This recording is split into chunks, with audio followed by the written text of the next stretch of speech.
City को पसंद आई है एसबीआई।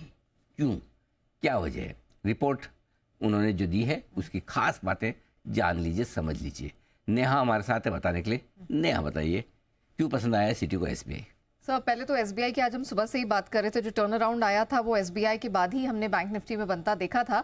लेकिन सबसे इंटरेस्टिंग बात यह है कि सिटी को ये पसंद आ रहा है और उन्होंने एक अच्छा खासा अपग्रेड दिया है। पहले रेटिंग सेल की थी, अब उसे बढ़ाकर बाई कर दिया है और जो लक्ष्य है वो भी 90 रुपए से बढ़ा दिया। पहले 720 था, अब 830। अब जान लीजिए किन कारणों से सिटी को एसबीआई पसंद आ रही है। पहले तो बैंक के जो ईबीएलआर है, जो एक्सटर्नल बेंचमार्क लेंडिंग रेट होती है, जिस पर बैंक इंटरेस्ट रेट पर जो लोन होते हैं उन पर इंटरेस्ट रेट निर्धारित करती है। इससे जुड़े जो लोन है वो 28% बताए जा रहे हैं। एमसीएलआर दरों में बढ़त से मार्जिन स्थिर रहेंगे, ये भी संभावनाएं दिखाई दे रही हैं। मैनेजमेंट ने लगातार जो मार्जिन है 3% के ऊपर बने रहने की गाइडेंस दी है। ये चीज सिटी को काफी पसंद आई है। साथ ही उन्होंने कहा है कि वित्त वर्ष 2025 से 27 के बीच में जो मार्जिन है वो 2.9 से 3% के बीच ही रहने का अनुमान है। तो इस फ्रंट पर भी सिटी को लग रहा है कि ये एक पॉजिटिव है एसबीआई के लिए। एक्सप्रेस क्रेडिट कार्ड जो ट्रैक्शन है, मजबूत ग्रोथ की संभावना यहां पर दिख रही है। इनकी कॉर्पोरेट पाइपलाइन भी बहुत अच्छी दिख रही है। अनसिक्योर्ड रिटेल स्लिपेजेस हैं वो आधे % के आसपास बिल्कुल स्थिर रहेंगे।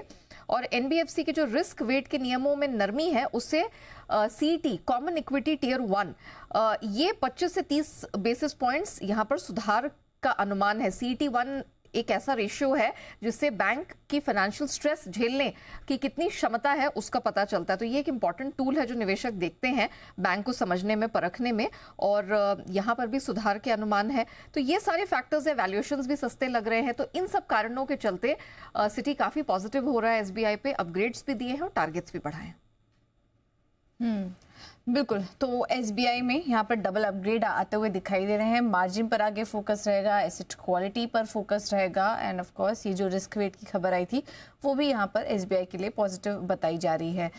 एक बार इस पर राय ले लेते हैं। सिद्धार्थ जी, एसबीआई कैसा लग रहा है आपको? 3% ऊपर है इस वक्त। मौजूदा स्तर पर अगर किसी को निवेश करना हो तो क्या लेवल्स सही है? क्योंकि रिपोर्ट में ये भी कहा गया है कि वैल्यूएशंस भी काफी आकर्षक नजर आ रहे हैं बैंक के।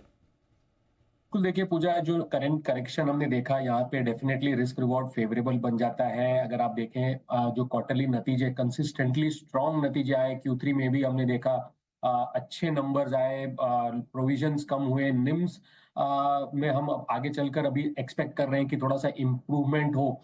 अगर आप देखें तो हाल में जो आरबीआई का जो स्टेप्स है वो धीरे धीरे एक पूरे ओवरऑल फाइनेंशियल्स के प्रति एक पॉजिटिव डायरेक्शन के प्रति लेके जा रहे हैं।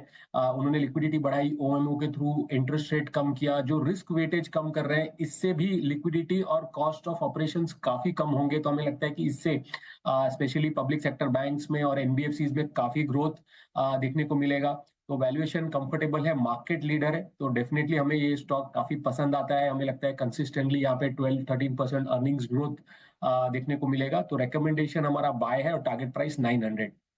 ओके, तो ये है सलाह एसबीआई पर।